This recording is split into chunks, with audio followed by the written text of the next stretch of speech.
Bonjour les créatifs, moi c'est Bruno Buret, bienvenue sur ma chaîne Imagine, apprendre et découvrir. Alors, petite vidéo un peu spéciale aujourd'hui, comme je suis en déplacement à l'étranger, je ne peux pas faire vraiment de vidéo, du coup on va faire une petite vidéo découverte sur un de mes photomontages surréalistes. Je vais vous expliquer avec un petit clip que j'ai réalisé il y a quelques années. Donc sans plus attendre, on est parti.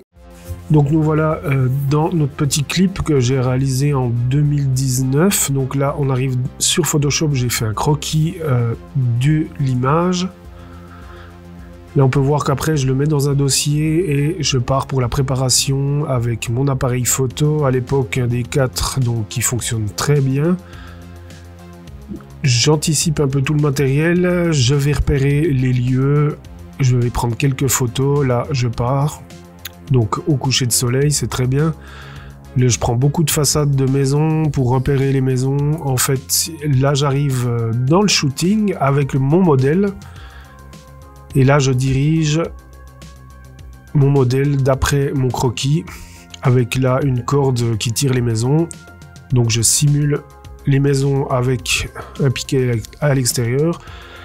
Là, j'utilise SketchUp, donc un programme d'architecture pour créer des maisons en gabarit. Là, encore en repérage de maisons, de façades, de toits, etc. parce que je reconstruis tout. Et ensuite, shooting de plusieurs maisons, de plusieurs angles, avec la lumière qu'il faut, donc je contrôle tout le temps. Là c'était un temps un peu changeant donc c'était pas facile. Une fois qu'on a tout, les prises de vue, on passe dans Lightroom et là on recherche un peu tout ce qu'il nous faut. Donc j'ai des centaines d'images.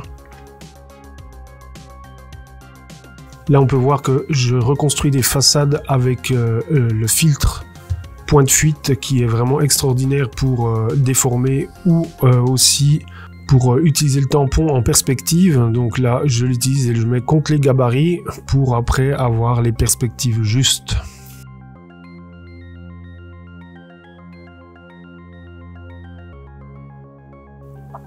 Un petit détourage de mon modèle, tout à la plume parce que c'est beaucoup plus facile et beaucoup plus rapide quand on a un arrière-plan comme ceci. Incrustation dans l'image. Et là, comme j'avais une grille de chantier derrière chez moi, j'ai pris pour faire des fondations des maisons. Donc toujours à la bonne heure, le bon soleil et le bon angle. Je détourne par couche de couleur dans Photoshop évidemment. Et là, je reconstruis le fond des maisons. Pas toutes, mais certaines, je reconstruis tout avec l'outil de sélection, le remplissage et le pinceau. Voilà. Pour créer des ombrages, les bonnes couleurs, etc. Et là, je crée les fondations avec les textures de murs que je réintroduis en masque d'écrêtage sur les fonds. Et là, un peu de bricolage, je coupe des carrés de carrelets, je les peins pour ensuite attacher ma ficelle, ma corde, avec une simulation de lumière avec le flash au bon endroit, détourage par couche de couleur, peaufinage du détourage.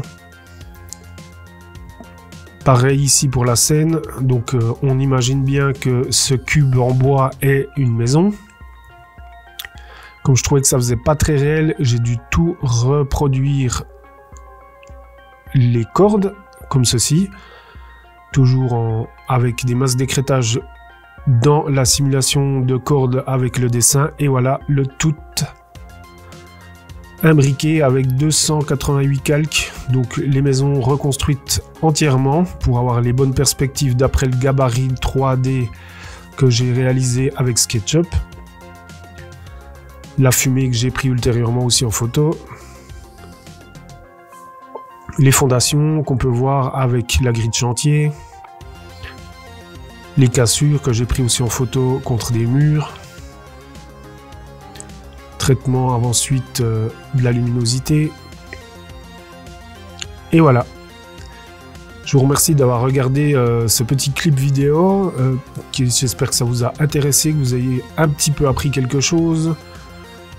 Là, on peut voir de plus proche, mes images sont faites pour des grands formats, donc avec énormément de pixels, toujours optimisé Photoshop au mieux.